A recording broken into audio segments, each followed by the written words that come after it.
ndagira ngo wumve aka kantu. Mbere y'uko Ahmed Othman ajya mu ntambara, yafashe umugore we wari mwiza cyane, umwamikazi, amufungira mu cyumba cy'ibanga kandi gifite umutekano. Arangije afata inshuti ye magara yitwa Musa, amuhereza urufunguzo. Aramubwira ati, Musa, ngiye mu ntambara kandi nshobora gupfa ntarataha. Izi ni imfunguzo zifunze icyumba umugore wanjye namukingiranyemo. Nyuma y'iminsi 4 nimba ntagarutse ndi muzima, uzafungura icyumba, umugore wanjye nzaba muguhaye azaba wawe. Arangije yurira ifarashi ye aragenda ajya ku rugamba. Mu minota 30 ikirere cyabaye kibi cyane kandi n'imvura iragwa cyane, bityo akabona ko atari gushobora kugenda. Amaze gukora urugendo rw'iminota 30 yaragarutse. Arangije asanga inshuti ye Musa yiciraguraho.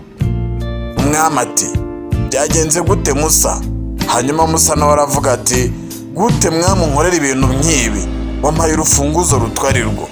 Ibaze, akigenda Musa yahise atangira gufungura cya cyumba umugore warimo, atangira kwiciragura ati, urufunguzo wampaye ntago ari rwo.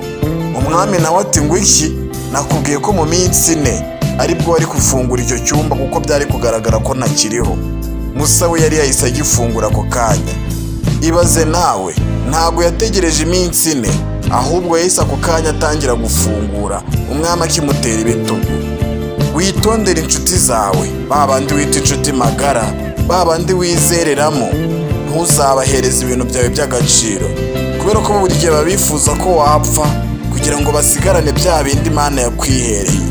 Ntuzafate ibintu byawe by'agaciro ngo biragize inshuti ngo zizabigucungira, ahubwo ku bwabo ni uko utaba uhari kugira ngo babisigarane. Nititiraga, nitambukiraga. Kora follow kandi nizeye ko niwe bikoze utazicuza impamvu follow wize iyi page. Ndabakunda cyane.